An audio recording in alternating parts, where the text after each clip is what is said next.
وہ کیا وجوہات ہیں کہ بہت سی باتیں ہمیں پتہ ہوتی ہیں لیکن ہمارے عمل میں نہیں ہوتی. ہم کر سکتے ہیں لیکن ہم کرتے نہیں ہیں. تو اس کا سبب کیا ہوتا ہے؟ بھول جاتے ہیں. ایک بڑا سبب یہ ہے کہ ہم بھول جاتے ہیں. یاد رکھنے کے کیا طریقے ہو سکتے ہیں؟ اس کے لیے ہمیں اپنی زندگی کو کچھ منظم کرنا ہوگا. اگرچہ یہ کام بچپن سے شروع ہوتا ہے، زندگی کے جو ابتدائی سال ہیں، جب شخصیت کی فارمیشن ہو رہی ہوتی ہے، تو اس وقت نسبتاً آسان ہوتا ہے. آپ میں سے کچھ لوگ اس دور سے گزر رہے ہیں، لیکن میں سمجھتی ہوں کہ اٹس نیور ٹو لیٹ. زندگی کا خواہ کوئی بھی حصہ ہو، تاخیر نہیں. کیونکہ جب نبی صلی اللہ علیہ وسلم دنیا میں تشریف لائے تو سب لوگ بچے تھوڑی تھے، سب لوگ جوان تھوڑی تھے، ہر طرح کے لوگ تھے. کسی کو 1 سال، کسی کو 2 سال، کسی کو 10 سال ایک چیز پر عمل کرنے کا موقع ملا. تو جب ہم اپنی زندگی میں ایک اچھی چیز کو جان لیتے ہیں اور اس کی ابتدا کر لیتے ہیں، وہ مشکات کی وہ حدیث تو آپ کو یاد ہوگی کہ جو شخص علم حاصل کرنے کے لیے نکلا تو صرف علم حاصل کرنے کے لیے نکلنا ہی جو ہے وہ پچھلے کیے ہوئے قصوروں کا کفارہ ہو جاتا ہے. کانا کفارۃ لما مضی، طلب علم جو ہے وہ پچھلے گناہوں کا کفارہ بھی ہے. اچھا، ان میں صرف گناہ نہیں ہے، ان میں کفارۃ لما مضی. لما مضی میں کیا؟ جو بھی ہو چکا، جو کوتاہی ہو گئی، جو کمی ہو گئی، جو عادت اتنے دن ہمیں نہیں پڑی. تو اس سے ہمیں ایک امید ملتی ہے، ایک ہوپ ملتی ہے. کیونکہ عموماً ہم جس بھی عمر کے حصے میں ہیں، مثلا میں اب جو کوئی کام نیا سیکھتی ہوں اور شروع کرتی ہوں تو تھوڑی دیر کے لیے ایک ریگریٹ ضرور ہوتی ہے کہ اتنے سال پہلے کیوں نہیں پتا چلا، اگر اتنے سال پہلے میں یہ شروع کر لیتی تو اب تک کتنا کر چکی ہوتی. لیکن بات یہ ہے کہ اگر آج بھی پتا چلی ہے اور آج سے بھی عمل شروع کر دیا ہے تو انشاءاللہ تعالیٰ پچھلے کا بھی کفارہ ہو جائے گا. تو اس سے پھر وہ جو ایک ندامت اور ایک مایوسی سے آنے لگتی ہے وہ نہیں رہتی. لیکن یہ اسی وقت ہو سکتا ہے کہ جب ہمارا علم ہمارے عمل میں بھی بدلے. اگر علم عمل میں نہیں بدلتا تو اس کی ہمیں زیادہ فکر ہونی چاہیے. اور اس کو بدلنے کے لیے کیا کیا طریقے ہو سکتے ہیں؟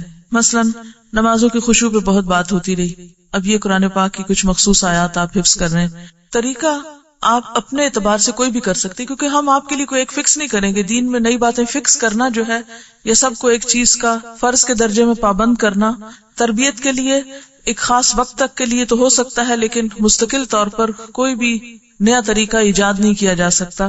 دین کے معاملے میں اس طرح کی پابندی کسی پہ مستقل نہیں ڈالی جا سکتی. ہاں، ایک مشورہ ضرور دے سکتے ہیں جو تجربے اور مشاہدے میں کامیاب مشورہ ہے کہ مختلف نمازوں کے ساتھ مختلف چیزیں آپ باندھ لیں. یہ جو 5 نمازیں ہیں یہ 5 اوقات ہیں اور 5 نشان ہیں. ایک طرح سے دن کے مختلف حصوں میں ہمیں جگانے کے، غفلت سے نکالنے کے، اللہ کے قریب ہونے کے 5 مقامات ہیں، 5 نشانات ہیں، 5 اوقات ہیں. اگر ہم ان کے ساتھ کچھ اپنے معمولات کو، کچھ چیزوں کو باندھ لیں تو انشاءاللہ آپ دیکھیں گے کہ غیر محسوس طریقے سے چیزیں ہوتی چلی جائیں گی. اور صرف نمازوں کے ساتھ ہی نہیں، کچھ اور اوقات کے ساتھ بھی. مثلا سو کر اٹھنے کے بعد یہ کوئی ایک عمل، فجر کی نماز کے بعد ایک، گھر سے نکلتے ہوئے کوئی کام، کوئی ایک ذکر، مثلا راستے کے لیے آتے ہوئے، جاتے ہوئے، کھانا پکاتے وقت کوئی ایک مخصوص چیز اپنے لیے لازم کر لیں. اور ہر ایک کی چونکہ رولز مختلف ہیں تو گولز بھی مختلف ہوں گے. تو آپ اپنے پہلے رولز دیکھیے کہ آپ کا رول کیا ہے. ایک شخص کے کئی رولز بھی ہو سکتے ہیں، ایک شخص کے کئی رولز ہو سکتے ہیں. مثلا آپ کا ایک رول کیا ہے گھر میں، ایک ماں کا فار ایگزامپل. ماں ہونے کی حیثیت سے پھر آپ کے گولز فرق ہو جائیں گے. جو لوگ ابھی تک ماں نہیں بنے، بچیاں ہیں ینگ، تو ان کا ابھی یہ رول مسنگ ہے. ان کو ہم ایسے گولز نہیں دے سکتے کہ جو بحیثیت ایک ماں کے آپ پورے کر سکتے ہیں. اسی طرح اگر آپ ایک طالب علم ہیں، سیکھ رہے ہیں ابھی، آپ کے گولز مختلف ہو جائیں گے. اور اگر آپ ایک استاد بن چکے ہیں، یا یہ کہ آپ مختلف جگہوں پر کلاسز لے رہے ہیں، تبلیغ شروع کر دی آپ نے، تو آپ کے جو گولز ہیں وہ فرق ہو جائیں گے. تو ہمارے کچھ گولز ایسے ہیں جو کامن ہیں. بحیثیت ایک مومن کے، اللہ کے ایک اطاعت گزار بندہ ہونے کے، کچھ کام ہم سب کو لازمن کرنے، جیسے نمازوں کی پابندی، جو فرائض اللہ نے ہم پر مقرر کیے ہیں وہ فرائض ادا کرنے ہیں. اسی طرح کچھ چیزیں ہمارے پر فرض تو نہیں کی گئی، لیکن وہ اتنا اجر اور اتنا درجہ ہے ان چیزوں کا کہ اگر ہم وہ کر لیں تو درجات کی بلندی کا سبب ہوگا. اور ہمارے پاس واقعی ایسے اوقات ہوتے ہیں کہ ہم کر سکتے ہیں. تو ایک ایک لمحہ قیمتی ہے جو واپس نہیں لایا جا سکتا. اور سورۃ المنافقون کی آخری آیات جو ہیں، وَلَن يُؤَخِّرَ اللَّهُ نَفْسًا إِذَا جَاءَ أَجَلُهَا، جب موت کا وقت آ جائے گا تو کسی کو ایک لمحے کی مہلت بھی نہیں ملے گی، کسی کو کچھ بھی اور وقت نہیں ملے گا. تو اصل چیز جو کچھ بھی ہمارے پاس ہے نعمتوں میں سے سبھی قیمتی ہے، لیکن سب سے زیادہ جو چیز قیمتی ہے جو نہ خریدی جا سکتی ہے، نہ ادھار لی جا سکتی ہے، نہ کوئی اپنے حصے کی ہمیں دے سکتا ہے، وہ کیا ہے؟ وہ وقت ہے. تو اگر ہم اس وقت کے سال نہیں، مہینے نہیں، ہفتے نہیں، دن نہیں، گھنٹے نہیں، منٹ نہیں، سیکنڈز اور سیکنڈ سے کم کا بھی صحیح استعمال جب تک نہیں سیکھتے تو ہم خسارے سے نہیں بچ سکتے. اسی لیے اللہ تعالیٰ نے سورۃ العصر، عصر زمانہ یا وقت کا دوسرا نام ہے، اس کے ساتھ ہی فرمایا ان الانسان لفی خسر، یقیناً انسان خسارے میں، سوائے اس کے کہ آپ یہ 4 کام کریں جو آگے اس میں بتائے گئے. تو اب وہ 4 کام تو موٹے موٹے ہیں، ایمان لاؤ اور عمل نیک کرو، بھی وہ کون سے نیک عمل، ان کی کوئی ڈیٹیل بھی تو ہوگی. تو اس ڈیٹیل میں کیا ہے کہ آپ اپنے پہلے تو فرائض پورے کریں، اور صرف فرائض کی حد تک اکتفا نہ کریں بلکہ اس کے ساتھ ساتھ پھر اپنے باقی جو ذمہ داریاں ہیں اور باقی جو بہترین استعمال ہے لمحے لمحے کا. یعنی ہمیں یہ نہیں دیکھنا کہ آج کا ہمارا دن کیسے گزرا، صرف یہ نہیں دیکھنا ہمیں، بلکہ کیا دیکھنا ہے کہ آج صبح دوپہر شام، پھر صرف صبح دوپہر شام نہیں، ہمارا گھنٹہ گھنٹہ کیسے گزرا، اور گھنٹہ گھنٹہ نہیں، ہمارا لمحہ لمحہ کیسے گزرا. جیسے ایک بزرگ نے کہا تھا نا کہ اپنا احتساب اس طرح کرو کہ تم ہر لمحے یہ دیکھتے رہو کہ جنت سے کتنے قریب ہو رہے ہو، جہنم سے کتنے دور ہو رہے ہو، اللہ سے کتنے قریب ہو رہے ہو، شیطان سے کتنے دور ہو رہے ہو، یا وائس ورسا. تو ایک مومن تو ہر لمحہ چوکس رہتا ہے اور اپنے تمام لمحات کی حفاظت کرتا ہے. یعنی ہمیں اپنے تمام لمحات کی حفاظت کرنا ہے. اب یہ حفاظت کس طرح ممکن ہے؟ اس میں ایک تو یہ کہ الحمدللہ اللہ کا شکر ہے ہمیں بہت سے غلط کاموں کا پتہ چلا، ہم نے ان کو اپنی زندگی سے نکال دیا، کچھ عبادات کا، کچھ نیکی کے کاموں کا پتہ چلا، وہ ہم نے اختیار کرنے شروع کر دیے. لیکن ابھی بھی میں دیکھتی ہوں کہ اگر دن ضائع نہیں کرتے ہم تو گھنٹے ضرور ضائع کر دیتے ہیں. اگر گھنٹے ضائع نہیں بھی کرتے ہم الحمدللہ تو منٹس تو ضرور ضائع کرتے ہیں. اور سمیت میرے ہم سب اس کوتاہی کا شکار ہیں. اور پھر صرف اتنا نہیں کہ استعمال کرنا ہے ان اوقات اور لمحات کو، بلکہ ہمارا اصل مقابلہ کس چیز کا ہے کہ ہم نیکی میں آگے کتنا بڑھتے ہیں اور اس کا بہترین استعمال کیسے کرتے ہیں. یعنی ایک تو یہ ہے نا کہ ہم نے اوقات گنوائے نہیں، ضائع نہیں کیے، سستی اور کسل مندی سے کام نہیں لیا. پھر یہ اگلی سٹیج آ گئی، اگلا درجہ آ گیا کہ ہم نے اچھے کام میں لگائے. پھر صرف اتنے پہ نہیں رہنا ہمیں، بلکہ اس سے آگے بڑھ کر یہ سوچنا ہے کہ اس سے بہترین جو موجودہ ہماری انویسٹمنٹ ہے، اس سے بہترین انویسٹمنٹ کیا ہو سکتی. تو جہاں تک لمحات کی حفاظت کا تعلق ہے تو اللہ کا ذکر آپ کے ساتھ ہے ہر وقت. کچھ نہیں آپ کو اس کے لیے کرنا پڑتا. آپ آدھی نیند میں بھی ہیں تو آپ کی زبان ہل سکتی ہے، آپ اپنے دل میں اللہ کو یاد کر سکتی، کیونکہ بعضوں کا زبان تک ہلانے کی ضرورت نہیں اگر پاسبل نہیں ہے آپ کے لیے. یعنی کچھ وقت ایسے ہوتے ہیں یا کچھ جگہ ایسی ہوتی ہے کہ جہاں آپ زبان اور ہونٹ بھی نہیں ہلا سکتے، یا معیوب لگتا ہے بعض اوقات کہ آپ کسی مجلس میں بیٹھے تو آپ دل سے تو اللہ کو یاد کر سکتے ہیں نا. اور ذکر جو ہے جتنے بھی اعمال ہیں ان سب میں انسان کے درجات کی بلندی کا سبب جو وہ ذکر ہے. بلکہ یہ ایک اضافی عمل ہے نا. ایک اضافی عمل کیسے؟ جیسے نماز ہے تو نماز میں پھر ذکر، یعنی نماز فریضہ بھی ہے اور ساتھ اللہ کا ذکر بھی ہے. روزہ ہے تو روزے میں ذکر، حج ہے تو اس میں ذکر، کسی کی عادت کرنے جا رہے تو اس میں ذکر، گھر کا کام کر رہے ہیں، کھانا پکا رہے. یعنی یہ عمل ایسا ہے یہ جو ایک اضافی عمل بھی ہے اور اضافی اجر بھی ہے اس کا. یعنی آپ نیکی کے کام کو مزید نیک بنا سکتے ہیں، بہترین بنا سکتے ہیں اگر آپ اس میں اللہ تعالیٰ کا ذکر شامل کر لیتے ہیں. آپ ایک جائز مباح بہترین نیکی کا کام کر رہے ہیں، مثلا آپ کسی کی مدد کر رہے ہیں، کسی کی خدمت کر رہے ہیں، بذات خود یہ ایک بہت ہی بہترین عمل ہے. لیکن اس بہترین عمل کو مزید کیسے آپ بہترین بنا سکتے ہیں؟ مزید اس میں ذکر کر کے.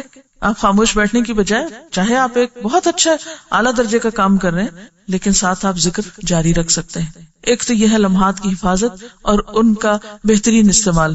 اور پھر اس کے بعد یہ ہے کہ علم حاصل کرنا ایک بڑی فضیلت کا کام ہے، لیکن جو ہمارے پاس علم ہے اس علم کو عمل میں لانا اور پھر اپنے گولز متعین کرنا، اپنے اہداف متعین کرنا اور پھر اہداف کو اوقات کے ساتھ باندھنا، یہ بے حد ضروری ہے. جو شخص بغیر کسی پلاننگ کے دن کا آغاز کر لیتا ہے، بغیر سوچے سمجھے کہ مجھے کیا کرنا ہے، بس ٹھیک ہے جو سامنے آیا کر لوں گا، تو وہ دراصل اپنے آپ کو ضائع کرتا ہے. تو ہمیں اہداف مقرر کرنے اور اہداف مقرر کرنے کے لیے پھر ہمیں اپنے رولز دیکھنے. تو آپ سب ایک تو کام آج یہ کریں کہ اپنے اپنے ذرا حیثیتوں کا تعین کریں کہ آپ کے رولز کیا کیا ہیں، آپ کی حیثیتیں کیا کیا ہیں. مثلا آپ ایک بیوی ہیں، آپ ایک ماں ہیں، آپ ایک بیٹی ہیں، آپ ایک طالب علم ہیں، آپ ایک استاد ہیں، آپ ایک سماجی کارکن ہیں، یعنی وٹ ایور جو بھی آپ ہیں، یہ کس کس حیثیت میں آپ کی ذمہ داریاں ہیں. آپ ایک خاتون خانہ ہیں تو اپنی حیثیتوں کا تعین کیجیے، ٹھیک ہے. اچھا پھر اس کے اعتبار سے اپنے گولز مقرر کیجیے. آپ کو کہاں کتنا اور کیا کرنا ہے، اور صرف کیا نہیں کرنا بلکہ اس سے بہتر کیا ہو سکتا ہے، اس سے اعلیٰ کیا ہو سکتا ہے. مثلا آپ اپنی عبادات کو اپنے سامنے رکھتے ہیں کہ مجھے نماز پڑھنی، یہ میرے فرائض میں سے. آپ کا ایک سب سے بڑا اور اہم رول کیا ہے کہ آپ اللہ کے بندے ہیں، اللہ کی عبادت آپ کے اوپر ایک فرض ہے. آپ اپنے اوپر اس فرض کی ادائیگی کے لیے ٹارگٹ مقرر کرتے ہیں کہ دن میں اتنی نمازیں فرض ادا کرنی ہے اور اس کے ساتھ ساتھ مجھے اتنے نوافل پڑھنے ہیں مثلا. تو اب یہ جو آپ نے اپنے گول مقرر کیا کہ آج کے دن میں مثلا مجھے اتنے نفل پڑھنے ہیں یا فلاں کام اتنا کرنا ہے، پھر آپ اس کو مزید کیا دیکھیں گے کہ اس میں سب سے بہترین طریقہ کیا ہو سکتا ہے، اس میں سنت کے قریب ترین چیز کون سی ہو سکتی. مثال کے طور پر ایک شخص سمجھتا ہے کہ اسے حج کرنا ہے، اس کا ایک ایم ہے یا اس کو ایک موقع مل رہا ہے، تو سب سے پہلے تو وہ یہ دیکھے کہ بہترین حج کس طرح ہو سکتا ہے. بس اخلاص کی بات ہے، اور پھر اس کا طریقہ کیا ہے. یعنی حج میں تو بہت سے لوگ جا رہے ہیں، لاکھوں جا رہے ہیں، تو صرف جانا اور آنا ہی تو نہیں کام، وہ بہترین سے بہترین کیسے ہو سکتا ہے. حج ٹائم کا بیسٹ پاسبل یوز کیا ہو سکتا ہے، سب سے اچھا استعمال کیا ہو سکتا، کون سے کام ایسے ہیں جو مجھے وہاں جا کے کرنے چاہیے کہ جس سے میرا یہ سفر ایک واقعی بہت ہی فروٹفل اور بہت ہی سکسیسفل اور بہت ہی فائدہ مند اور نفع مند سفر ہو جائے. مثلا میں اللہ کے سامنے نماز کے لیے کھڑی ہوں، میری یہ نماز بہت ہی بہترین، بہت ہی اعلیٰ ترین فوائد کے ساتھ ہو، مثلا اللہ تعالیٰ کے قریب ترین کرنے والی ہو، اس میں کوئی ایسی چیز نہ ہو کہ جو اس کے اجر اور اس کی قدر و قیمت میں کمی کر دے. تو اس کے لیے پھر آپ کو ایسے طریقے، ایسے ہنر، ایسے سکلز، ایسے ٹپس، ایسے سیکرٹس، ایسے باتیں پتہ ہونی چاہیے، اور صرف پتہ نہیں ہونی چاہیے، ان کو کرنا بھی آنا چاہیے کہ جس سے آپ اپنے اسی وقت کو بہترین طریقے سے استعمال کر سکیں. تو ہمارا ٹارگٹ کیا ہے، یعنی فاستبقوا الخیرات کیا ہو سکتا ہے کہ صرف اتنا نہیں کہ ہم نماز پڑھے تو مطمئن ہو کے بیٹھ جائیں کہ پڑھ رہے ہیں. اسی طرح اگر آپ ایک استاد ہیں تو آپ اپنے کام کو اس سے بہتر اور اس سے بہتر اور اس سے بہتر کیسے بنا سکتے ہیں، آپ کو پتا ہونا چاہیے. نہیں تو آپ کو اس کی ہرس ہونی چاہیے، آپ کو سیکھنا چاہیے، آپ کا دماغ، آپ کا سوچ، آپ کا ذہن اس میں کام کرنا چاہیے. اچھا، اب یہ ہوتا ہے کہ بعض اوقات لوگوں کا ذہن بھی بڑا کام کر رہا ہوتا ہے اور بڑے فریش آئیڈیاز ان کے پاس ہوتے ہیں، اور ایک ایک خیال ان کا اتنا قیمتی ہوتا ہے کہ اگر وہ عمل میں آ جائے تو دنیا بدل جائے، بڑے بڑے مار کے وہ کر لیں. اللہ تعالیٰ سب کے اندر الہام کرتا ہے خیر کو، الہمہا فجورہا و تقواہا، سب کے اندر الہام ہوتے ہیں خیالات. لیکن آخر کیا وجہ ہے کہ سب لوگ اپنے ان خیالات سے فائدہ کوئی نہیں اٹھاتے؟ تو میں یہاں آپ کو شریک کرنا چاہوں گی گفتگو میں کہ مجھے یہ بتائیے کہ آخر کیا وجہ ہے کہ بہت سے لوگ اپنے علم سے فائدہ نہیں اٹھاتے، اور اللہ کی طرف سے جو وقتاً فوقتاً ہماری الہامی رہنمائی ہوتی رہتی، الہامی رہنمائی کے اچھے اچھے آئیڈیاز جو ہمیں آتے رہتے ہیں، جتنے زرخیز ذہن ہوتے ہیں اتنے بہترین چیزیں، اور پھر یہ تمنائیں، خیال، آرزویں، میں یہ کر پاؤں، دعائیں، خواہشات جو نیکی کی خواہشات ہیں، آخر کیا وجہ ہے کہ وہ عمل میں نہیں آ پاتی؟ اس کی کوئی مجھے پریکٹیکل ریزن بتائیں تاکہ ان اسباب پہ قابو پائیں ہم اور اپنے آپ کو ضائع ہونے سے. ہم سب یہ تو کہتے ہیں اللہ مجھے ضائع ہونے سے بچا لے، الحمدللہ یہ دعا مانگنا آگے اور مانگتے ہیں، لیکن آپ کو معلوم ہے کہ ہر دعا کے لیے 7 کوشش شرط ہے. صرف مانگ کے نہ بیٹھ جاؤ، اس کے لیے کچھ جو تمہیں اللہ نے دیا وہ بھی تو اللہ ہی نے دیا نا، اس کو استعمال کرو، کام میں لاؤ. آپ مجھے کوئی واقعی وہ سبب بتائیں، اپنے آپ سے سوچ کے بتائیں کیا بات ہوتی ہے، کیا وجہ ہوتی ہے. آپ بڑا اچھی نیت بھی مانتے ہیں، بڑا اچھا سوچتے ہیں، بڑا جذبہ ہے آپ میں ماشاءاللہ، بہت علم بھی ہے آپ کے اندر. یعنی اس وقت جو گفتگو میری آپ کے ساتھ ہو رہی ہے وہ آپ ہی کے لیول پر ہونی چاہیے کہ آپ عوام میں سے نہیں ہیں. آپ کے اندر ایمان کا درجہ، علم کا درجہ، تقوی کا درجہ، اخلاص کا درجہ باقی عوام سے زیادہ ہونا چاہیے، یا ہے الحمدللہ. تو پھر وہ ساری چیزیں یا بڑی ہیں یا ہونی چاہیے، یا آپ سوچتے ہیں کہ ہو اور وہ ہو کوئی نہیں رہی. کیوں ایسا ہوتا ہے؟ سارے جذبے دھرے رہ جاتے ہیں، یا سارے علم جو ہے وہ بس پڑے رہ جاتے ہیں، یا جو سیکھا ہے وہ بھی فیل ہونے لگ گیا کہ وہ واپس جا رہا ہے یا پیچھے نکل رہے ہیں آپ. کیا ہے وہ اسباب؟ کیونکہ اگر ہم یہاں مل بیٹھ کے اپنا احتساب نہیں کریں گے اور اپنے لیے نہیں سوچیں گے تو کیسے آگے بڑھیں گے؟ اور کون سی جگہ ہے پھر جہاں جا کر ہم اپنے آپ کو آگے بڑھانے کے لیے کوئی فورم تلاش کریں اور وہاں جا کے ہمیں کوئی سکھائے؟ نمبر 1، اپنی پرائرٹیز نہیں سیٹ کی، لکھتے جائیے. ٹال مٹول اور سستی سے کام لیتے ہیں، پلاننگ کے بغیر بس صرف نکل کھڑے ہوتے ہیں اور بس ہو جائے گا جو سامنے آئے گا. غفلت، سستی، بھول جانا، بعض اوقات آئیڈیاز تو بہت اچھے ہوتے ہیں لیکن وہ ایسے نہیں ہوتے کہ تنہا ہم ان پر خود سے ہی کچھ کر لیں، جب تک اس کے لیے ایک اجتماعی روح اور اسپرٹ اور دوسروں کی وتواصوا بالصبر نہ ہو. دیکھیے جو اللہ تعالیٰ نے نقصان سے نکلنے کے طریقے بتائے نا، اس میں صرف عمل صالح تک بات نہیں روکی گئی، اس میں اجتماعیت کی اسپرٹ دی گئی، وتواصوا بالحق وتواصوا بالصبر کی بات کی گئی ہے. ہم خواتین کے ساتھ ایک بہت ہی اہم مسئلہ یہ ہے کہ ہمارے موڈز بہت جلدی جلدی بدلتے ہیں، ہمارے اوپر جذباتی کیفیات بہت شدت سے اثر انداز ہوتی ہیں، جس کی وجہ سے ہم کوئی کام شروع بھی کر لیتے ہیں تو اس میں استقامت برقرار نہیں رکھ پاتے، اعتماد کی کمی ہوتی ہے. اور کیا ہوتا ہے، یعنی ہم اس بات کا انتظار کرتے رہتے ہیں کہ ہم بس جب ایکسیلنس کے لیول پر پہنچیں گے تو تب کوئی کام کریں گے، اور ابھی خوفزدہ ہیں کہ شاید ہم اس لیول پہ نہیں کر پائیں گے. چھوٹی چھوٹی باتوں پہ بہت جلدی ڈسکریج ہو کر جو کام شروع کرتے ہیں، ہر کام کے شروع میں ٹیرنگ پرابلمز ہوتے ہیں، ان کو ہم بہت سیریس لے لیتے ہیں اور مایوس جلد ہونے لگتے ہیں. جو بھی آئیڈیا آتا ہے بس اندھا دھند شروع کر دیتے ہیں بغیر اس کی فیزیبلٹی بنائے. دیکھیں فرسٹ اسٹیپ تو آپ لوگوں کا ہو چکا کہ آپ نے علم کے راستے میں قدم رکھا، آپ کو پتا چل چکا کہ اب کیا کرنا ہے اور کیا نہیں کرنا. جو اصل بات ہے ان ساری باتوں کا جو خلاصہ آپ کہہ لیں اور جس کا جواب سورۃ العصر کے اندر ہی ہے، وَتَوَاصَوْا بِالْحَقِّ. یہ جو تواسی کا عمل ہے یہ کون سا باب ہے؟ تفاعل. کیا اس کی خصوصیت ہے، کیا خوبی ہے اس کی؟ مشترک کوشش. ہماری متفرق کوششیں تو ہیں لیکن مشترک کوشش، اجتماعی روح، دوسروں کو ساتھ لے کر چلنے کی جو روح ہے وہ نہیں ہے ہمارے اندر. یعنی ہم نے اتنا اپنے اپنے طور پر کتابوں سے بھی سیکھ لیا، اپنے اپنے طور پر استادوں سے بھی سیکھ لیا، لیکن اب اس پر عمل اکیلے نہیں ہو سکتا، کیونکہ اکیلے دنیا میں آپ رہ کیسے سکتے ہیں؟ ہم جن لوگوں کے ساتھ رہتے ہیں، جن کے بیچ میں رہتے ہیں، بعض اوقات ان سے بھی اجنبی ہوتے ہیں. کیوں اللہ تعالیٰ نے سورۃ الشورى میں مشورے کو نماز اور زکوٰۃ کے بیچ میں رکھا ہے؟ یعنی ایک کام سے بھی دوسرے کی طرف جاؤ گے تو بیچ میں مشورے کی ضرورت پڑے گی، اور دو اسلام کی بنیادوں کے بیچ میں رکھا ہے، چاہے چھوٹی نیکی ہو یا بڑی نیکی ہو، چھوٹا کام ہو یا بڑا کام. اکیلے آپ گاڑی کھینچ کیسے سکتے ہیں جب تک آپ نے اپنے ساتھ والوں کے ذہن نہیں بنائے ہوئے؟ چلیے اس بات کو ایک اور دوسری طرح لیتے ہیں کہ ہمیں پھر کرنا کیا چاہیے. صرف یہ جاننا کافی نہیں کہ کیا کرنا ہے، یہ جاننا بے حد ضروری ہے کہ کیسے کرنا ہے. یہ جتنی بھی رکاوٹیں ہیں یہ اس وجہ سے ہے کہ ہمیں یہ نہیں پتا کہ کیسے کرنا ہے. جب کیسے پہ بات آئے گی تو یہ جتنے چھوٹے چھوٹے مسئلے مسائل ہیں، چاہے باہر کا کسی کا پریشر ہے کہ کوئی کرنے نہیں دیتا، تو ہمیں پتا ہونا چاہیے ہم کیسے کریں. اگر پتا ہو کہ کسی کے دباؤ سے کیسے نکلنا ہے تو آپ نکل جائیں گے. اگر پتا ہو آپ کو کہ سستی سے کیسے نکلا جاتا ہے تو نکل جائیں گے. یعنی جب تک کیسے کا جواب نہیں آپ کو آتا، کیا کا تو پتا چل رہا ہے آپ کو بہت سارا، کیسے یہ نہیں پتا چلتا. اچھا، اس کے لیے ایک تو ہمارے سامنے رول ماڈل ہے اللہ کے رسول صلی اللہ علیہ وسلم کا. یہ سارے کام وہ کیسے کرتے تھے، تو سنت کے صرف سرسری نہیں، گہرے مطالعے کی ضرورت ہے. اچھا، عموماً ہم سیرت پڑھتے ہیں تو اس میں بھی ہم کیا دیکھتے ہیں کہ آپ نے کیا کیا کیا، آپ نے یہ بھی کیا، وہ بھی کیا، وہ بھی کیا، یہ جنگ لڑی، وہ وہاں کامیابی حاصل کی، مکہ فتح کیا کیا کیا کیا کیا کیا. ہمارا سارا علم کیا کے گرد گھومتا ہے. سنت اور سیرت کا بھی ہم جو بھی احادیث پڑھتے ہیں، جو ابھی آپ کا اسوہ حسنہ پڑھتا ہے، اس میں صرف یہ دیکھتے ہیں کہ آپ نے کیا کیا. اس پہ ہماری توجہ کم ہوتی ہے کہ کیسے کیا، طریقہ کار کیا تھا. حالانکہ اللہ کے رسول صلی اللہ علیہ وسلم نے جو کچھ ہمیں دیا وہ حکمت سکھائی ہے. یعلمہم الکتاب والحکمہ. ہم نے کتاب تو سیکھ لی لیکن حکمت نہیں سیکھی.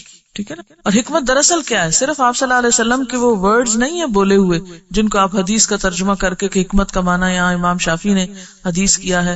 ٹھیک ہے، مراد یہی ہے. یہ حکمت آپ صلی اللہ علیہ وسلم ہی سے متعلق ہے. یہ حکمت ہی تو کیسے بتاتی ہے، یعنی آپ کی ذات یا آپ کی سنت سے ہی تو ہمیں کیسے پتا چلتا ہے. اچھا، جتنے بھی کام آپ دیکھتے ہیں دین میں، جب تک آپ نبی صلی اللہ علیہ وسلم کی زندگی میں یہ نہیں دیکھتے کہ یہ سب ان کے لیے پاسبل کیسے تھا. کبھی آپ نے غور نہیں کیا کہ اتنی مصروف زندگی تو شاید ہی کسی اور انسان کی ہو، اتنی خطروں میں تو کسی اور انسان کی زندگی دیکھنے کو نہیں ملتی، اتنے معاشی حالات کی انتہا درجے کی مشقت. میرا خیال ہے کہ آج ہم میں سے ہر ایک کے پاس انڈیویجولی اور اجتماعی طور پر آپ سے زیادہ وسائل ہیں. وہاں جہاں مادی وسائل بھی نہیں ہیں، جہاں کاغذ نام کی چیز نہیں ہے، لکھ لکھ کے دفتر کوئی نہیں بھرے ہوئے، جہاں کتابوں کے انبار نہیں ہیں، لائبریریاں کوئی نہیں ہیں، لیکن سب سے زیادہ بہترین عملی کام ہو رہا ہے. کیسے ہوا یہ؟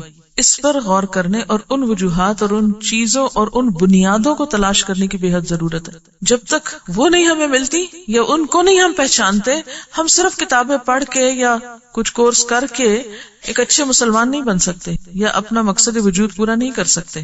ٹھیک ہے نا؟ اب ہم کچھ بنیادی چیزوں پر آتے ہیں جو آپ صلی اللہ علیہ وسلم کی زندگی میں تھی. اس میں آپ دیکھیے کہ پھر ہم ان ٹرمز میں بات نہیں کریں گے جس عموماً ہم صداقت، دیانت، شجاعت، امانت یہ لفظ بڑے بڑے بول کے اور پھر بیٹھ جاتے ہیں. تو ہمیں بڑے بڑے فلسفے نہیں بولنے، اب وہ حکمت کی چھوٹی چھوٹی باتوں کو سامنے رکھنا ہے. آپ کا دن کیسے گزرتا تھا، آپ کا مہینہ کیسے گزرتا تھا، آپ کا سال کیسے گزرتا تھا، آپ کے ہفتے کیسے گزرتے تھے، آپ کی ٹائم مینجمنٹ کیا تھی. یعنی ایک وہ انسان کہ جس کے اوپر دنیا بھر کی ذمہ داری ہے، وہ صرف فرائض ہی ادا نہیں کر رہا، نوافل بھی پڑھ رہا ہے. وہ صرف فرض روزے نہیں رکھتا، وہ نوافل کا بھی اہتمام کرتا ہے. وہ صرف قرآن کی تلاوت ہی نہیں کرتا، وہ سارے اذکار کا اہتمام کرتا ہے جو بعد میں لکھے گئے تو پوری پوری کتابیں بن گئی. تو کیسے کیا انہوں نے یہ سب؟ نبی صلی اللہ علیہ وسلم کے جتنے رولز تھے، اگر ان سب کی لسٹ بنائے تو آج کی دنیا کے ہر انسان سے بڑی لسٹ ہے. یعنی ایک نبوت کا رول جو ہے نبی ہونے کا، اس میں کامیابی کو دیکھیں. ایک جرنیل ہے تو، ایک جج ہے تو، ایک سربراہ مملکت ہے تو، ایک باپ ہے تو، ایک شوہر ہے تو، کس کس رول کی بات کریں گے؟ ہر رول میں سکسیسفل ہے. اور آج ہمارا حال یہ کہ جب ایک رول ادا کرنے لگتے تو دوسرا لازمی متاثر ہو جاتا. تو جو آپ صلی اللہ علیہ وسلم کی زندگی میں بہت زیادہ چیز نظر آتی ہے وہ اوقات کی پابندی اور تنظیم ہے کاموں کی. اور پھر کل آمنت باللہ ثم استقم، جو کہا وہ کر بھی لیا.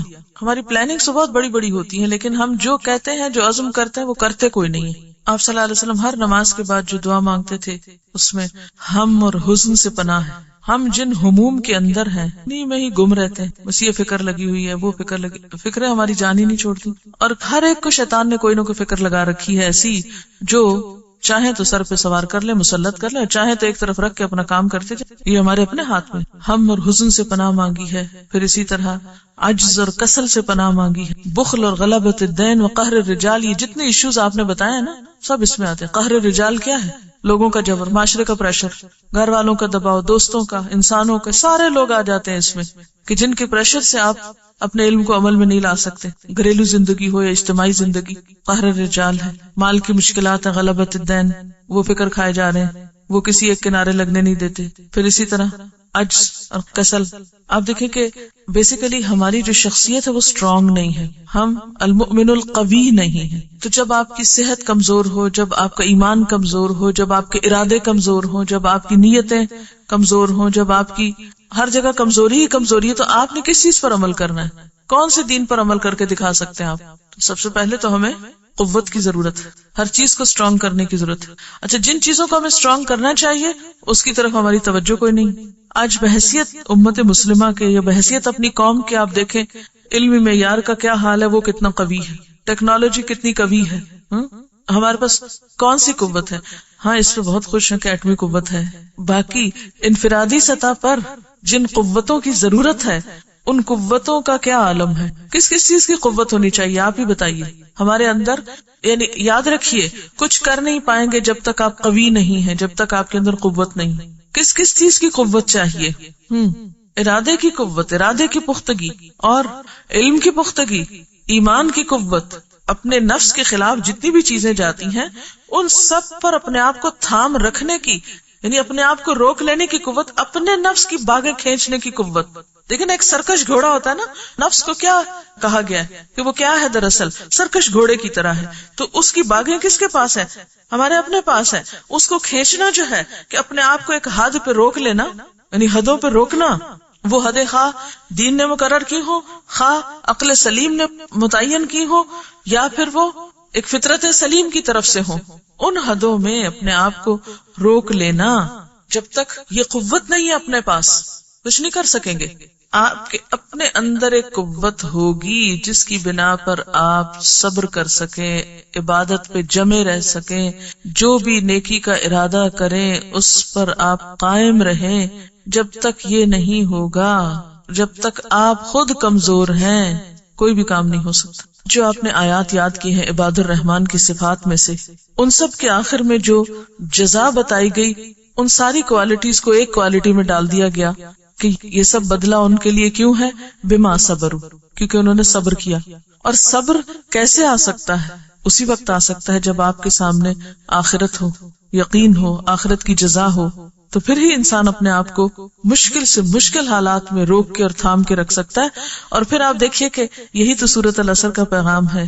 سب سے پہلے تو حق کا پتہ ہونا چاہیے، وتواصوا بالحق، اگر کوئی بھول رہا ہے تو اس کو یاد کرا دیں، اور پھر پتا چل گیا تو حق پہ جم جائیں، وتواصوا بالصبر. کتنے دو مختصر لفظوں میں اللہ تعالیٰ نے پوری کامیابی کے راستے کی وضاحت کر دی. اور اس کے لیے آپ کو ایک دوسرے کا تعاون چاہیے، اجتماعی زندگی کی ضرورت ہے، تنہا نہیں کر سکتے.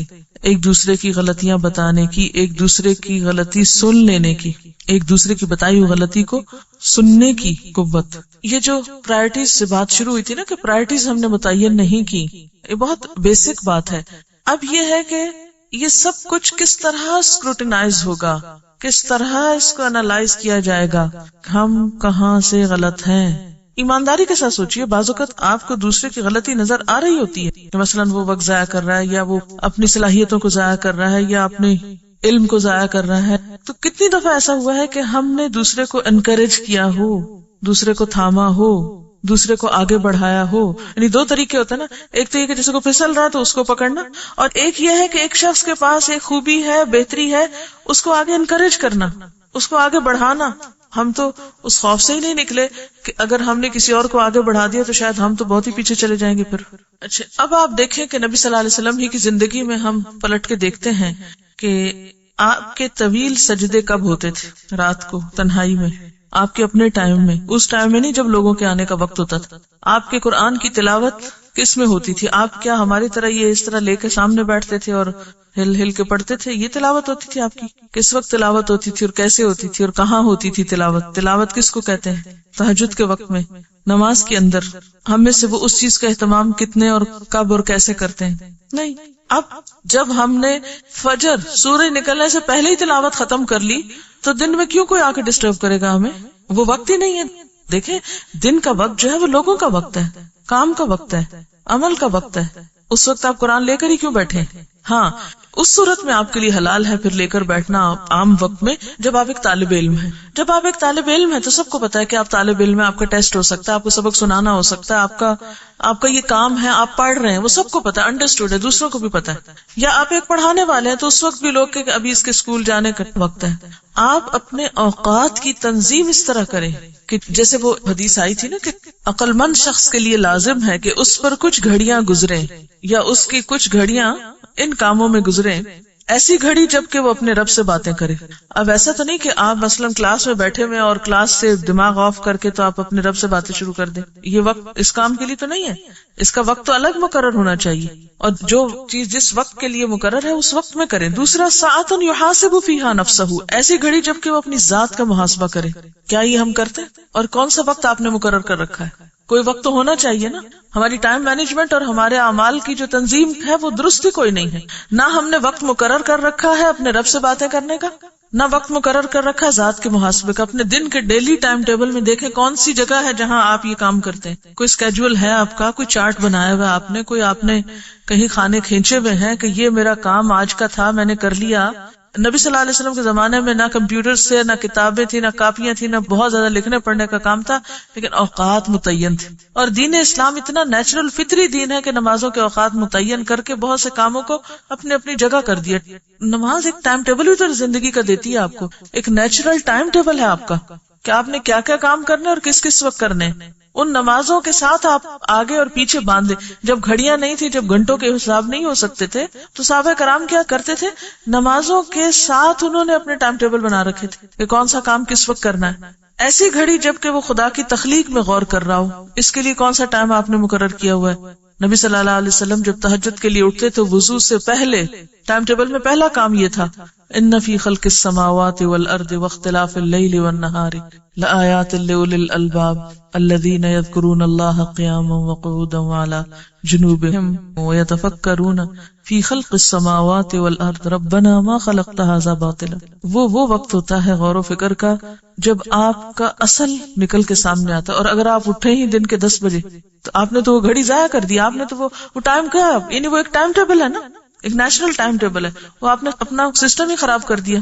اور پھر دن کا کوئی اور وقت ہو سکتا ہے، سورج نکلنے کا وقت ہو سکتا ہے، غروب آفتاب کا وقت ہو سکتا ہے، یعنی کوئی بھی وقت ہو سکتا ہے، لیکن بہترین وقت وہ ہے جو آپ کی مکمل تنہائی کا اور یکسوئی کا وقت ہے. غور و فکر صرف اس وقت میں ہو سکتا ہے، اور یہ نہیں کہ آپ گھنٹوں بیکار بیٹھے رہے اور آپ کہیں کہ جی وہ میں ذرا غور و فکر کر رہا ہوں. یہ مقصود نہیں ہے اس میں. وہ کیا ہے غور و فکر اصل میں؟ کہ لمحے بھر کے لیے اللہ کی کسی بھی تخلیق کے ذریعے اس تک بہت قریب ہو کے پہنچنا، یعنی اس کا بہت شدید قرب محسوس کرنا اس کی کسی چھوٹی سی بھی نعمت کے ذریعے. اور یہ لمحات آتے ہیں اگر آپ کو کچھ لمحے بھی مکمل یکسوئی کے نصیب ہوں. ایسی گھڑی جب کہ وہ اپنے کھانے پینے کی ضرورتوں کے لیے وقت نکالے. اب اگر سارے کھانے پینے کے انتظار میں بیٹھے ہوئے اور آپ اپنے ذہن میں کتابیں لے کے کھڑے ہیں اور اس وقت آپ کا موڈ آف ہے کہ یہ کیا ہو رہا ہے، یہ کھانا پینا کیوں چل رہا ہے، یا یہ ہونا نہیں چاہیے، وٹ ایور، اور آپ اپنی کتابوں ہی کے پیچھے بھاگ دوڑ کر رہے ہیں. ہماری سب سے بڑی مشکل یہ ہے کہ ہم جس کام میں ہوتے ہیں اس میں نہیں ہوتے مینٹلی، اور نہ اس کے لیے یکسو ہوتے ہیں. ایک وقت میں دوسری چیز کا فکر اپنے اوپر لادے ہوئے ہوتے ہیں. اب ہم پھر آتے ہیں ایک بہت ہی پریکٹیکل اس چیز پر کہ سب سے پہلے آپ نے کیا کرنا ہے، اپنے رولز لکھیے. مثلاً 2 ہیں، 3 ہیں، 4 ہیں، 2-3 بڑے بڑے ہی لکھ لیجئے.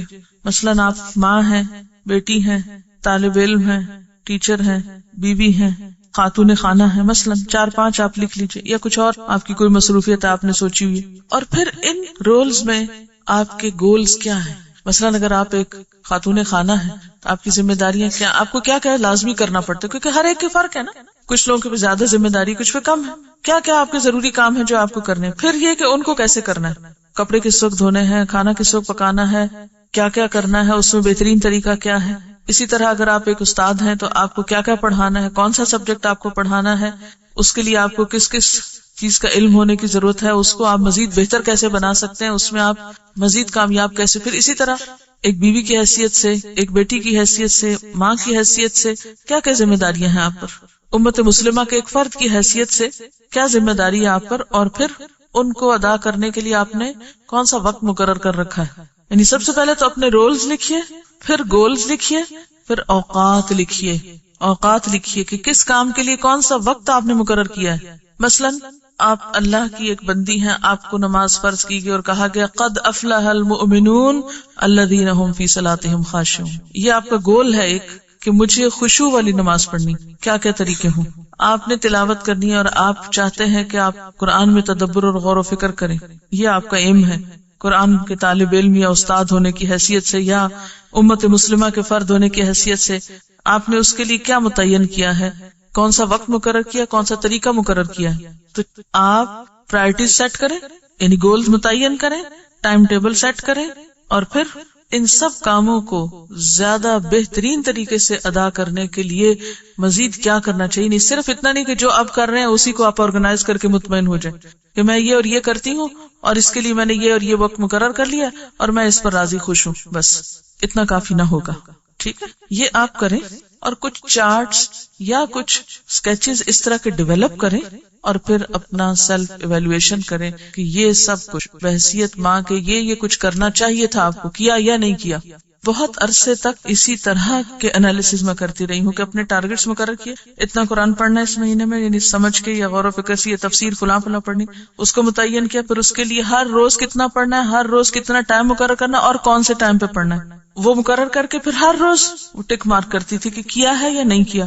اور اگر کہیں کسی وجہ سے نہیں ہوا تو پھر اس کو نیچے لکھتی کہ یہ سبب بنا، اور پھر آئندہ یہ سوچتی کہ اس سبب کے ازالے کا کیا طریقہ ہے. اور الحمدللہ اس سے کیا فائدہ ہوا کہ وہ جو زندگی کا ایک وقت تھا جب انسان کی ایک سوچ ڈیولپ ہو رہی ہوتی ہے یا ایک زرخیز ذہن ہوتا ہے نا، آہستہ آہستہ جب ذمہ داریاں بہت بڑھنے لگتی ہیں تو پھر ذہن کی زرخیزی میں بھی اثر پڑتا ہے. تو انشاءاللہ تعالی اس طریقے پر کچھ چیزیں آپ بھی ڈیزائن کریں، مشورے دیں، ہم بھی کرتے ہیں، اور پھر آپ سے آپ کے فائدے کی خاطر یہ توقع کریں گے کہ آپ اپنا حساب احتساب کرنا خود شروع کریں. یہ نہیں کہ ایک دفعہ ایک کام شروع کیا، چند دن کے بعد دیکھا وہ تو ہوا ہی نہیں، وہ تو میں بھول ہی گئی. خصوصاً ہم عورتوں کے ساتھ جو مجبوری ہے نا کہ جب نماز چھوٹتی ہے، کیونکہ نماز تو پلر ہے نا دین کا، وہ پلر کے ساتھ بندھے ہوئے ہوتے ہیں، ہم جو ہی اس سے ڈھیلے پڑتے ہیں ایسے گم ہوتے ہیں، ایسے بھٹکتے ہیں، پھر بہت سی معمولات جو ہیں وہ متاثر ہو جاتے ہیں. اللہ تعالیٰ نے ہمیں حق دیا نا، لنفسک علیک حق، تمہارے نفس کا تم پر حق ہے. نفس کا حق کیا ہے کہ جیسے میں نے آپ کو پہلے بتایا تھا کہ 4 چیزوں کے تقاضے پورے کرنا، جسم کے، عقل کے، روح کے اور جذبات کے، تب جا کے شخصیت میں بیلنس آئے گا. تو لنفسک علیک حق، کھانے پینے کا وقت ہے. پھر اسی طرح عقلی نشو نما کے لیے پڑھنے کی ضرورت ہے. پھر اسی طرح روحانی اپنی عبادات کی، نمازوں میں یکسوئی کی اور خشوع کی ضرورت ہے. پھر اسی طرح جو جذبات ہیں ہمارے، ان کی تسکین کے لیے جو بھی اللہ نے طریقے رکھے ہیں ان کی، جیسے ہماری اولاد ہے، ہمارے بہن بھائی ہیں، رشتہ دار ہیں، دوست ہیں، یہ سارے کیا ہیں؟ دراصل ہماری جذباتی تسکین کے سامان ہیں. ہمارے ان کے ساتھ صرف خون کے رشتے نہیں ہوتے، یا بعض اوقات جن سے خون کا نہیں بھی ہو تو ان سے ایک جذباتی تعلق ہوتا ہے. تو ان تعلقات میں بھی پھر اعتدال، یہ ہماری ایک ضرورت ہوتی ہے. آپ یہ نہیں کر سکتے کہ نہیں میں تو زندگی میں اصول بنایا ہوا ہے، دوست بنانا ہی کوئی نہیں. یہ تو آپ ایک اب نارمل شخص ہیں. اگر آپ یہ کہتے ہیں کہ نہیں آپ تو کسی کے ساتھ کوئی جذباتی تعلق ہے ہی نہیں، مجھے تو شادی نہیں کرنی، یا میں تو بچوں کے نام سے ہی دور بھاگتی ہوں. بہت سے لوگ اس طرح کی باتیں کر رہے ہوتے ہیں اور وہ اپنے آپ کو بہت علامہ اور حکیم سمجھتے ہیں. یا یہ ہے کہ آپ پڑھنے لکھنے میں اتنے انوالو ہو جائیں کہ آپ کہیں کہ نہیں کھانا تو بس اس کی ضرورت ہی نہیں ہے. قوت کیسے آئے گی؟ آپ قوی کب بن سکتے ہیں؟ جسمانی قوت کب ہوگی؟ جب آپ کی نیند پوری ہوگی، آپ کھانا کھائیں گے، آپ اپنی ایکسرسائز، دوا، جو بھی آپ کے اس میں ہے. اسی طرح روح اور ایمان کیسے مضبوط ہوگا؟ ایک اچھی نماز کے بغیر سوال ہی پیدا نہیں ہوتا کہ آپ کا ایمان مضبوط ہو. یعنی آپ کی روح مضبوط ہو ہی نہیں سکتی جب تک آپ کے وہ اذکار اور وہ عبادات کا کھانا جو ہے وہ صحیح طور پر وہ صحیح ادائیگی نہیں ہو رہی. پھر اسی طرح باقی چیزوں میں بھی عقلی اعتبار سے اگر آپ ایک سٹیبل پرسن نہیں ہیں، آپ کی عقل پختہ نہیں ہے، اس کی نشو نما نہیں ہوئی، آپ امیچور انسان ہیں، تو پھر وہ ایک شخصیت میں فلا آ جائے گا. تو اس کے لیے کیا ضروری ہے کہ اس پختگی، علمی پختگی اور عقلی نشو نما کے لیے پھر علم کا اور مطالعے کا حق ہے ہمارا کہ ہم چاہے 10 منٹ رکھیں، 15 رکھیں، کوئی ٹائم رکھ لیں. اور پھر یہ ہوتا ہے کہ جب آپ اپنے کچھ خود اصول بنا لیتے ہیں، جیسے ابھی بات ہوئی تھی کہ اگر آپ اپنے آپ کو سیلف کنٹرول ہے آپ کے اندر، تو نتیجہ کیا ہوگا؟ ہر چیز اپنی جگہ پر آ جائے گی. جب ہم میں سیلف کنٹرول نہیں ہوتا نا، ہم بات بات پہ آؤٹ آف کنٹرول ہو جاتے ہیں، تو دوسرے بھی ہماری کمزوری جان لیتے ہیں اور پھر اس کے مطابق ہم ان کے دباؤ میں آ جاتے ہیں بہت سی چیز. تو انشاءاللہ تعالی جب یہ ساری چیزیں اپنے موقع پر آئیں گی، اب بہت سی عورتیں جو دین کی طرف آتی ہیں ان کے شوہروں کو ان سے شکایت ہو جاتی، ان کے ساتھ ان کے تعلقات متاثر ہو جاتے ہیں، جو ان سے دور بھاگنا شروع کر دیتی، اور وہ سمجھتی کہ ہم تو شاید زیادہ نیکی اور زیادہ تقویٰ کا طریقہ اختیار کر رہے ہیں، تو اس گوشے کو بھی اگنور نہیں کیا جا سکتا. تو ان سب چیزوں کا ٹائم ٹیبل کیا ہے آپ کے پاس؟ کون سا کام کب کرنا ہے آپ کو؟ یہ بے حد ضروری. پہلے تو کام لکھ لیں، پرائرٹیز لکھ لیں، وہ فرائض جس کے بارے میں پوچھ ہوگی. اسی لیے دیکھیں نا اللہ تعالیٰ نے ایک نیچرل سال کا ٹائم ٹیبل ہمیں دیا. اس مہینے میں زکوٰۃ نکالنی ہے، آپ اس مہینے میں آپ کو روزے رکھنے، اس مہینے میں آپ کو حج کرنا ہے، اس مہینے میں آپ کو یہ کرنا ہے. ان سب چیزوں کے لیے ضروری نہیں کہ ہر سال ہی یہ سب کچھ ہو، ضروری نہیں کہ حج سب پر فرض ہو یا زکوٰۃ سب پر فرض ہو، لیکن نماز روزہ تو سب کے لیے ہے نا. پھر ڈیلی ٹائم ٹیبل، پھر جو نوافل کی شکل میں آپ صلی اللہ علیہ وسلم ایام 20 کے جو روزے رکھتے تھے، ویکلی ٹائم ٹیبل ہے، آپ سوموار اور جمعرات کو روزہ رکھا کرتے تھے. تو یہ عبادات کے بھی تو ٹائم ٹیبل بنے ہوئے ہیں نا. کون سی عبادت ایسی ہے جس کے لیے کوئی ٹائم ٹیبل نہ ہو؟ حتیٰ کہ جو اذکار ہیں، ٹھیک ہے کچھ اذکار ہیں تسبیحات جب آپ چاہیں کریں، لیکن باقی اذکار تو کسی نہ کسی چیز کے ساتھ بندھے ہوئے ہیں. صبح ہوگی تو یہ پڑھنا ہوگا، شام ہے تو یہ کرنا ہوگا، تعداد بھی ہے اور اوقات بھی ہے. اور پھر وہی بات، یہ سب کچھ اس وقت ہو سکتا ہے جب یاد دہانی وتواصوا بالحق وتواصوا بالصبر. ہمارا حال تو یہ ہوتا ہے کہ کلاس میں ہمارے ساتھ بیٹھا ہوا شخص سو رہا ہوتا ہے اور ہم کو ہوش نہیں ہوتی، اس کی پرواہ نہیں ہوتی کہ اس کو بھی جگا دیں. کوئی نہیں لکھ رہا تو نظر تو پڑتی ہے کہ دوسرا ساتھ بیٹھ کے کام نہیں کر رہا، پرواہ نہیں ہوتی. تو نقصان سے تو نہیں نکل سکتے. اللہ تعالیٰ نے قسم کھا کے بات کی ہے جب تک یہ 4 چیزیں نہیں ہوں. اور پھر تباہ ہو گیا وہ شخص جس کا آج اس کے کل سے بہتر نہیں. اور اس سے مراد صرف فرائیڈے اور سیٹرڈے نہیں کہ جس کا سیٹرڈے اس کے فرائیڈے سے بہتر نہیں، بلکہ جس کا حال اس کے ماضی سے بہتر نہیں اور جس کے مستقبل میں ترقی کے کوئی چانسز نہیں، یعنی ایمانی، روحانی، عقلی. تو پھر علم اور عمل کے فاصلے کیسے کم کیے جائیں؟ کیا کے بعد کیسے کا فاصلہ طے کریں. صرف کیا پہ نہ رک جائیں کہ کیا کریں. یہ تو بہت پتہ چل گیا کیا کیا کرنا ہے. یہ جاننا بے حد ضروری ہے کہ کیسے کریں، کیسے یاد دہانی کے طریقے کیا ہوں، کیا خاص پلانرز ہوں، ڈائریاں ہوں، یادداشتیں ہوں، انسان ہوں. چیک کون کرے گا ہم کو؟ تو سب سے پہلے ہم خود کو خود چیک کرنے والے بنے. پھر اپنے دوستوں کو اجازت دیں کہ وہ ہمیں چیک کر سکیں. اپنے ماں باپ کو اجازت دیں کہ وہ ہمیں ہماری غلطی بتا سکیں. جب تک آڈٹ نہیں ہوگا حساب درست نہیں ہوں گے، درست رکھیں گے ہی نہیں. جن کمپنیز کا آڈٹ ہونا ہے ان سے پوچھیں کہ وہ کتنی ایکیوریسی اختیار کرتے ہیں حساب کتاب رکھنے میں. ان کی جان پہ بنی ہوئی ہوتی ہے. ہمیں پتا ہوتا ہے ہمیں کس نے پوچھا، کون پوچھے گا ہم سے؟ ہے کوئی پوچھے ہم سے؟ ابھی دنیا میں تو شاید کوئی نہ پوچھ سکے، لیکن پوچھ تو ہے نا. یہی آڈٹ جو ہے وہ ہمارے لیے سر پہ لٹکتی ہوئی تلوار ہے کہ ان اوقات کا حساب ہوگا. کیسے کریں؟ میں لازماً کسی کو شامل کرنا پڑتا ہے. کیسے ایک سوال ہے نا جس کا جواب آپ صرف خود نہیں دے سکتے. صرف ہماری عقل کامل نہیں ہوتی، ہمیں لازماً ضرورت ہوتی ہے کہ ہم کسی دوسرے سے کنسلٹ کریں. جو ہی ہم کسی دوسرے سے بات شروع کرتے ہیں تو پھر اختلاف رائے جو ہے وہ لازم ہے. اس اختلاف رائے میں سیلف کنٹرول بے حد ضروری ہے. اور آپ دیکھیں صحابہ کرام کی زندگی اس معاملے میں خوبصورت زندگی ہے، بہترین نمونہ ہے. حضرت ابو بکر اور حضرت عمر رضی اللہ تعالیٰ عنہ کے درمیان باہم بے حد محبت تھی. ہر جگہ کٹھے نظر آتے ہیں، مرنے کے بعد بھی کٹھے ہیں، جو کہ بہت کم کسی دوست کو نصیب ہو سکتا ہے نا. اور اتنی امت کی دعائیں لیتے ہیں، جن جو جاتا ہے حج کرنے، عمرہ کرنے اور مسجد نبوی کی زیارت کرنے، جب نبی صلی اللہ علیہ وسلم کو سلام بھیجا جاتا ہے تو لازماً ان دونوں کو ہی بھیجا جاتا ہے. لیکن دنیا میں آپ دیکھیں کتنے امور پر اختلاف ہے ان کے درمیان، مگر وہ اختلاف کبھی گرج کا سبب نہیں بنا، کبھی بغض اور شحناء کا سبب نہیں بنا. جمع قرآن کا موقع آپ دیکھ، جمع تدوین قرآن کا جب موقع آیا تھا تو حضرت عمر نے جب خواہش ظاہر کی تو حضرت ابو بکر راضی ہو کے نہیں دیتے تھے، لیکن بالآخر حضرت ابو بکر کو کنونس کر لیا. اس کے بعد آپ دیکھیں مانعین زکوٰۃ کے خلاف جہاد کا جب موقع تھا، حضرت عمر راضی نہیں تھے، اختلاف کر رہے ہیں، لیکن حضرت ابوبکر صدیق نے دلائل لا کر ان کو کنونس کر لیا. تو جہاں آپ اکٹھے کام کریں گے، جہاں آپ ایک دوسرے سے شیئر کریں گے، اختلاف ہو جائے گا. ایسے میں پھر سیلف کنٹرول اور پھر وسعت رکھنا اور ایکسپٹ کر لینا اور دوسروں کے ساتھ ان کی تکلیفوں کے باوجود چلتے رہنا، یہ انسان کو کامیابی کی طرف لے جاتا ہے. اور اگر اپنے آپ کو آپ عقل کل سمجھ لیں اور بغیر دلیل کے آپ تعصب برتے اور شدت پسندی اور ایکسٹریمسٹ بن جائے، وہ ترقی کا عمل رک جائے گا. کیا یہ بھی ایک آزمائش نہیں ہوتی کہ جن کے ساتھ ہم مل کر کام کر رہے ہوں ان کی طرف سے کوئی تکلیف پہنچے اور پہنچنے پر پھر صبر کرے انسان؟